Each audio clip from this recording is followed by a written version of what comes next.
नमस्कार दोस्तों, कैसे हैं आप। मैं हूं आपका दोस्त देव और उम्मीद करता हूं कि आप सब स्वस्थ और खुशहाल होंगे। दोस्तों, आज मैं आपको एक ऐसी ही दर्दनाक और दिल दहला देने वाली घटना सुनाने जा रहा हूं जिसे सुनकर आपका खून खौल उठेगा। यह घटना नोएडा की है, जहां एक निर्दयी और घमंडी सौतेले बाप ने अपनी ही मासूम बेटी के साथ ऐसा जघन्य अपराध किया जिसे सुनकर इंसानियत भी शर्मसार हो जाए।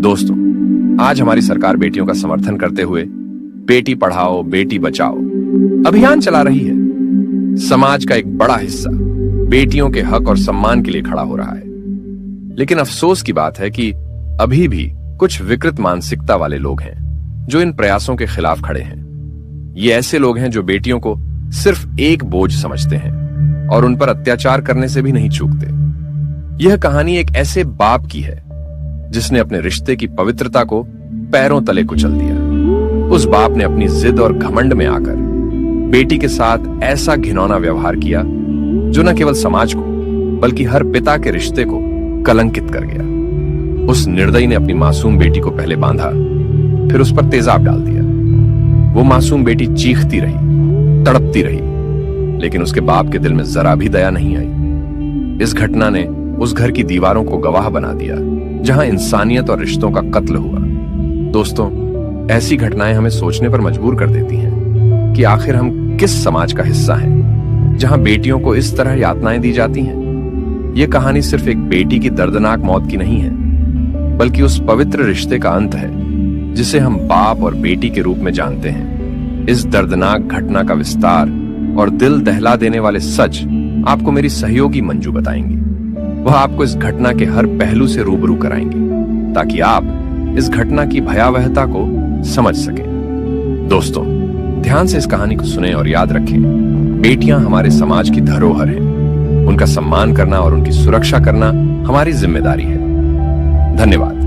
नोएडा की एक छोटी सी कॉलोनी में जहां ज्यादातर मध्यम वर्गीय परिवार रहते थे, वहां एक परिवार था जो दिखने में आम था पर अंदर से बहुत ही दर्दनाक कहानी छुपाए हुए था।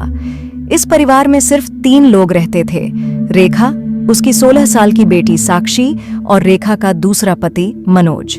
मनोज को कॉलोनी वाले एक शराबी और बेरहम इंसान के रूप में जानते थे, लेकिन जो कुछ साक्षी के साथ होने वाला था वो किसी की कल्पना से परे था। रेखा की पहली शादी साक्षी के पिता से हुई थी, लेकिन उनका अचानक निधन हो गया।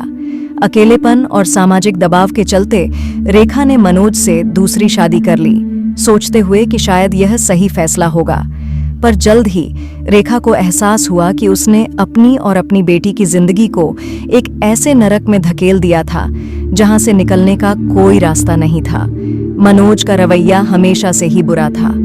उसकी आंखों में हमेशा साक्षी के लिए एक अजीब सी नफरत और घृणा होती थी। साक्षी के मासूम चेहरे पर मनोज की घृणित नजरें हर समय मंडराती रहती थीं।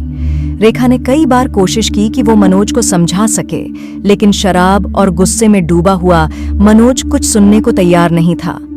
रात का समय था। साक्षी अपने कमरे में अकेली बैठी हुई थी, पढ़ाई करने की कोशिश कर रही थी। उसकी माँ रेखा किचन में थी जब अचानक से मनोज घर आया।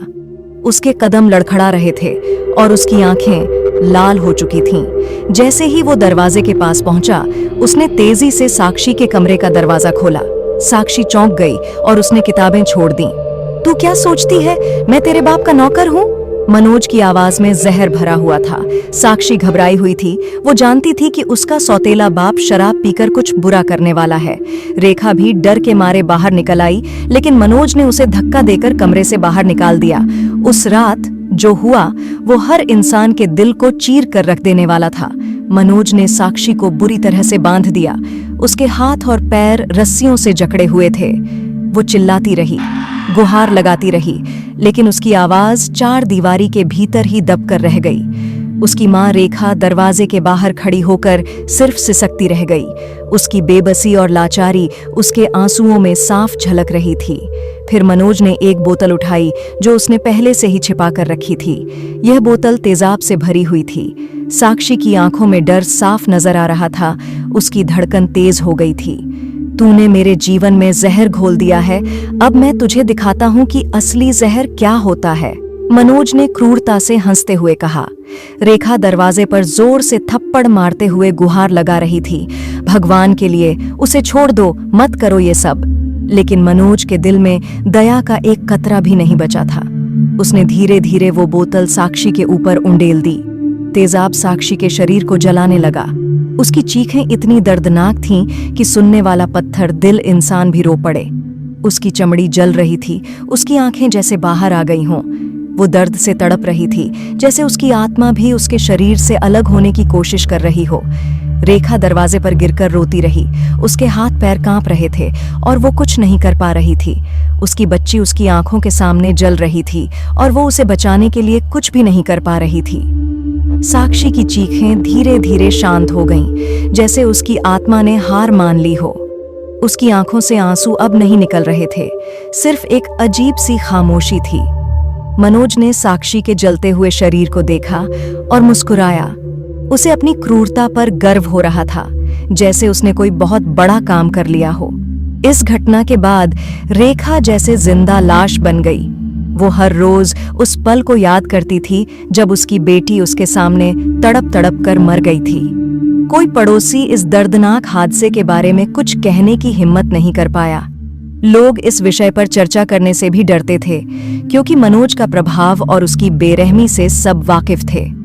कुछ हफ्तों बाद पुलिस ने मनोज को गिरफ्तार किया, लेकिन अदालत की सुनवाई में उसे अधिकतम सजा मिलने में काफी समय लग गया।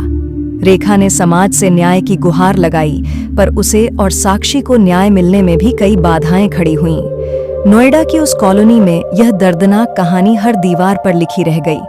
लोग अब भी उस रात की चीखें सुनने का दावा करते हैं। साक्षी की आत्मा अब भी उस घर के आसपास मंडराती है जहां उसने अपनी जान गंवाई थी। हर कोई इस भयावह हादसे को भूलना चाहता था, लेकिन साक्षी की जलती हुई चीखें उन्हें सोने नहीं देती थीं। कहानी का अंत यही बताता है कि समाज की चुप्पी कई बार सबसे बड़ा अपराधी होती है, और जब तक हम अन्याय के खिलाफ आवाज नहीं उठाएंगे, तब तक ऐसी दर्दनाक कहानियां घटती रहेंगी। अगर आपको यह कहानी पसंद आई हो तो कमेंट करके जरूर बताइए। आपकी राय मेरे लिए बहुत मायने रखती है। और हाँ, वीडियो को लाइक करना न भूलें, ताकि मैं आपके लिए ऐसी और भी दिलचस्प और खौफनाक कहानियां लेकर आती रहूं। अगर आपने अभी तक चैनल सब्सक्राइब नहीं किया है तो जल्दी से कर लीजिए और बेल आइकन दबा दीजिए, ताकि अगली बार जब मैं कोई नई कहानी लेकर आऊं तो आपको सबसे पहले पता चले। धन्यवाद दोस्तों, फिर मिलेंगे एक और रोमांचक कहानी के साथ।